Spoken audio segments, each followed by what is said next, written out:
Hello Gemini and welcome to some tea and tarot time with Julie. So grab yourself a cuppa or whatever you want and put your feet up. Let's get comfy.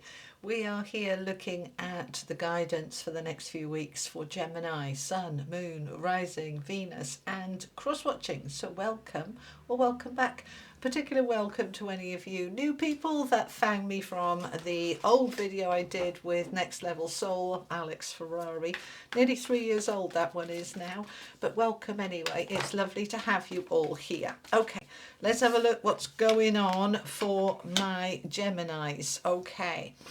Right, let's have a look. Now, over the next few weeks, we do have Mercury going retrograde in February, so you're Mercury led, so keep an eye on that. Okay, we've got the Seven of Cups, the Ten of Cups, the Page of Wands.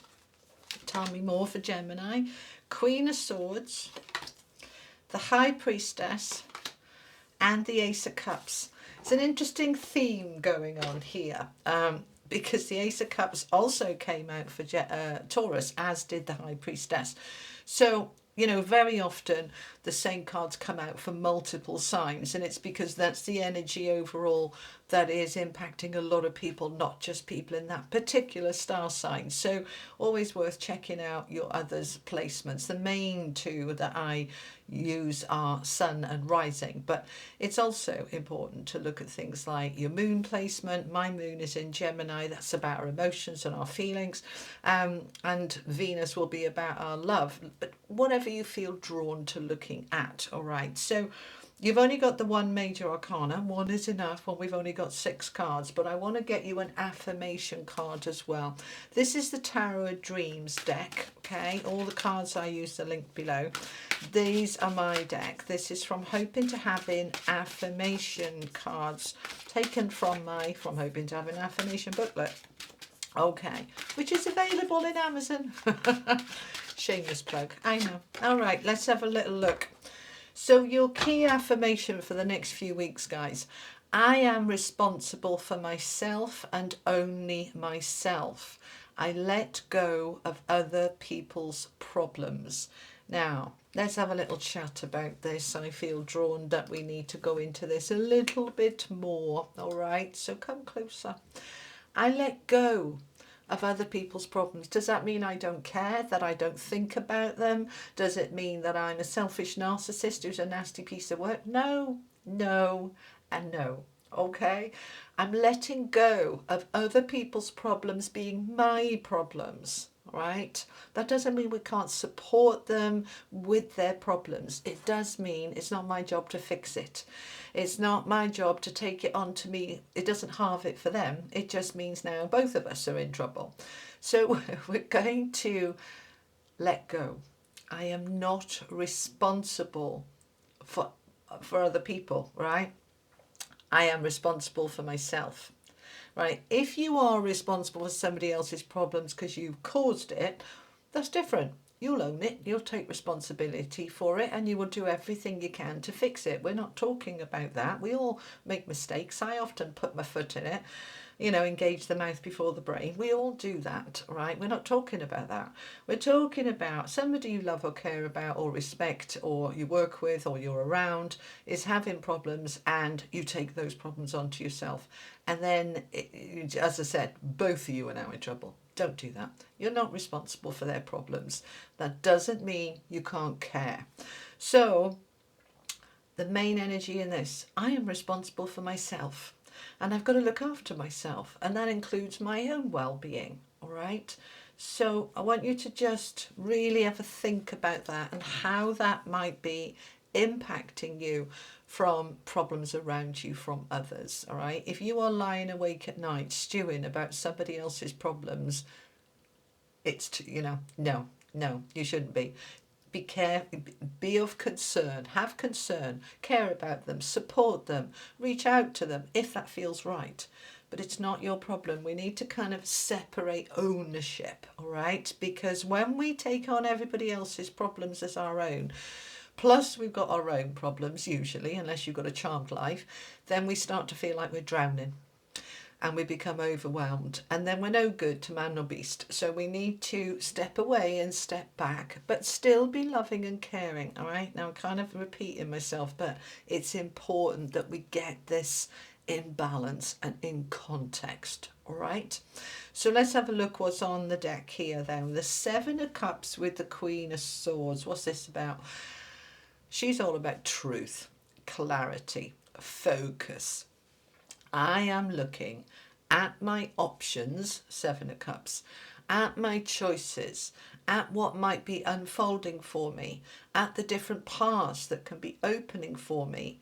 And I'm going to do it from a place of clarity and truth. The Queen of Swords is air energy like you. You get into your nozzle, you're getting into your intelligence, your logic, you're thinking things through.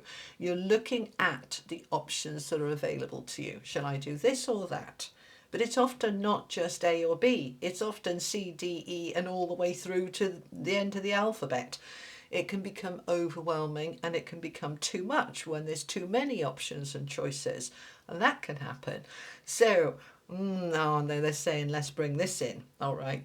So when we're looking at options and choices, we can often be doing it for other people's problems. All right. This is when we're like, no, wait a minute. This isn't your problem to fix. This isn't your options to look at. Come into the Queen of Swords energy, which is predominantly truth. Is this mine or is this yours? Is this mine or another's? Why am I looking at the best options for them? It's not my life. It's not my path. It's theirs. I'm bringing it back to me. All right. Now, if this is your options and choices, brilliant. But you'll find that a lot of these options and choices, we tend to think about how it's going to impact on others. But if I do this, it could impact my children like that, or my parents like that, or my, yeah. So we start to bring in other people's problems, and then it starts to cloud our judgment, cloud our options, because we're so busy thinking about the impact on everybody else, we've forgotten where we started, which is about the options for me. So this is what we need to bring it back to. Now, the Queen of Swords can be a little bit too blunt sometimes, all right? But in this case, when we're getting confused by perhaps multiple options, then it's needed. And so clarity in order to see what is mine, what is yours, what are truly my options and what they mean to me. And let's just trust that if something's right for me and it feels right in every fibre of my being, and it does impact on others, that it's right for them too. It's something I questioned a lot when I was younger and moving around a fair bit with children, because I make a decision, I'm applying for a job in a different town, and it means I've got to move house, it means the children have got to move schools, and how does that impact them? And yes, of course, we want to consider others, but we need to feel into it. Consider others that are part of our world and family, like my children. But do we need to consider the impact on my sister or my parents or my colleagues I currently work with? Or I'd love to have another job, but I can't leave those colleagues because they need me. You know, we start to put our own needs on the back burner because we put everybody else's needs on the front burner. Do you know what I mean? So this is what we're using that Queen of Swords for. Truth, clarity, what is right for me. Because what I'm aiming for here, in the middle here with the Ten of Cups and the High Priestess, is my happiness, my fulfillment, my enrichment. I want to be happy. And if this is concerns about, you know, other people like your children, it's like you want them to be happy too. But I want you to get into context when to consider others and when to say this isn't about other people, this is about me. And this is what we need to do. This is why we need this clarity. So what's going to help you is tapping in to the High Priestess, tapping into your intuition, tapping into what's hidden, what's deeper down. Let it all come up, including that beautiful intuition, that gut feeling, the instinct, the soul energy. That's there to help you when you let it. So I want you to tap into it. And if you don't know how to do that, literally all you have to say is, I am listening to my intuition, thank you for showing me. And it will show you, all right? It'll get louder. That voice inside you will get louder. So listen to that inner voice, listen to those feelings, allow to come up to the surface what needs to come. Because the High Priestess is our intuition, but it's also anything that's hidden or unknown. So let it come up. And because it's next to the Queen of Swords, that can also be truths, not just intuition and instincts. This could be a conversation you have with somebody else, finding out about how they feel. And so it's bringing it up to the surface, and now we can make a more informed choice, a more informed decision. So we're opening up to that inner knowledge, the higher knowledge, and also opening up to others and the information around. But ultimately, we've got to follow our own heart and what feels right for us in our core, because a new opportunity is opening up for you. See, this Seven of Cups is about options and choices, and you've been able to look at them. Now, the Page of Wands being on the end here is confirming this page is a new opportunity for something that you're going to feel excited about, passionate about. It feels right and you want to do it. Now, that might be a job, a home, a relationship. It could be in any area, but it is about your happiness. Page of Wands is about passion and excitement and fire and energy. But Wands often represents career, work. But it's not just that. It's anything we're going to feel passionate about. And because it's rooted down with the Ace of Cups, it's linking in with a new opportunity, page, for greater happiness. It's the Ace of Cups, something new that is fulfilling. So the universe is offering you a new cup here. And somewhere in this Seven of Cups is one of those correct choices for you. There might be 7 options, there might be 2. There might be only one and it just feels absolutely right. We don't always have to have multiple options to see a new path. It's hidden in here and it's coming up to the surface, and the Queen of Swords, that clarity, is bringing it up to the surface, and the intuition is bringing it up. And what's it all about? What's this shift and change for? Greater happiness, 10 of Cups. So here is a new beginning for you to take you to that 10 of Cups, and the page is going to show the way. So the page is the messenger, it's information, it's news, it's something coming in that helps you go, aha, ding, and I've got it. All right, so opportunities are opening, but clarity is needed. Okay, all right, my beautiful people, let's get some advice from the angels. All right, we're going to use the Oracle of the Angels, and I think we're going to have a unicorn card as well. I don't use them for every reading, just when I feel guided to. All right, what do the angels want to add to this, please, for my beautiful Geminis? Thank you. Oh, I am beautiful. Oh, they want a second one. Okay. All right, we'll look at this beauty and the impact and the importance of it, and moving towards the light. Right.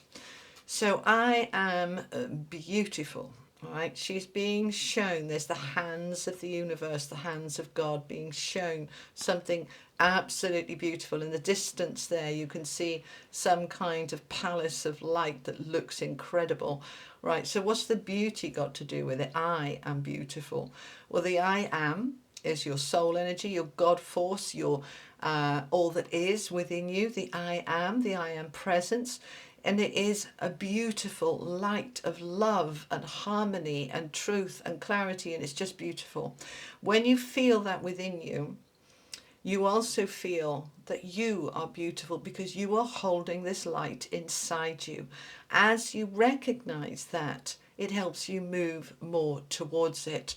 When you see your own beauty and you feel it and own it, and we're not talking about facial beauty, we're talking about this beautiful energy and beautiful light within you. When you see it and feel it, you align with beauty, and so more beautiful things show up for you. Life becomes more beautiful. Do you see? So you are now moving towards the light.